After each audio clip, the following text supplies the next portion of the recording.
Jesus was rejected so you and I can be accepted as his children.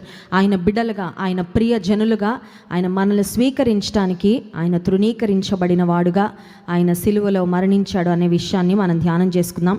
ఈరోజు ప్రాముఖ్యంగా లేఖనములో నుండి లూకాసు వార్త 13వ అధ్యాయము 34వ వచనాన్ని అందరం కలిసి చదువుకుందాం. లూకాసు వార్త 13వ అధ్యాయము 34వ వచనం.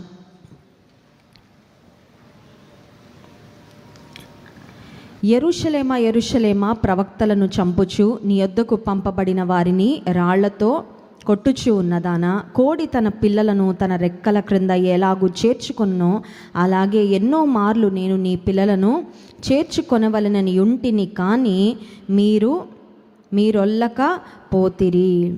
దేవాది దేవుడు, God has always had a plan of redemption.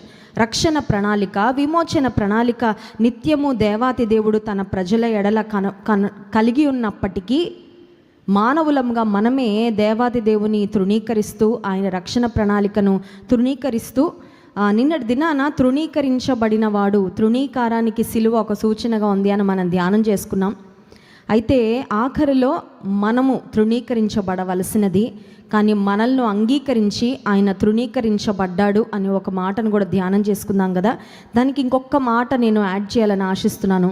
ఈ ప్రపంచంలో అత్యంత దురదృష్టకరమైన బ్రతుకు ఏదంటే పేదరికంలో ఉన్న బ్రతుకు కాదు, ఆరోగ్య సమస్యలతో ఉన్న బ్రతుకు కాదు, లేదంటే ఒక మంచి ఉద్యోగము లేని బ్రతుకో, లేకపోతే తనకంటూ ఒక కుటుంబం లేని బ్రతుకో కాదు, కానీ యేసుక్రీస్తు ప్రభువును తృణీకరించిన బ్రతుకు ఈ ప్రపంచంలో అత్యంత దౌర్భాగ్యమైన బ్రతుకు. A life that rejects Christ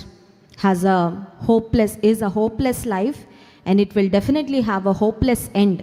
నిరీక్షణ లేని బ్రతుకుగా ఒకరి బ్రతుకు ఎప్పుడు మార్చబడుతుందంటే యేసుక్రీస్తు ప్రభువారిని తృణీకరించబడినప్పుడే. యేసయ్య కూడా ఇక్కడ అదే మాట మనం చదువుకున్నాం కదా, మిమ్మల్ని కోడి తన పిల్లలను చేర్చుకున్నట్లుగా నేను మిమ్మల్ని చేర్చుకోవాలని ఎన్నోసార్లు ప్రయత్నం చేశాను, కానీ మీరు ఒల్లకపోతిరి. When we reject Christ, when we reject his love, when we reject his forgiveness, ఆయన ప్రేమను, ఆయన క్షమను, ఆయన రక్షణ ప్రణాళికను తృణీకరించుట ద్వారా దేవుడు బాధపడతాడేమో, కానీ అత్యంత నష్టపోయేది ఎవరమంటే మనమే.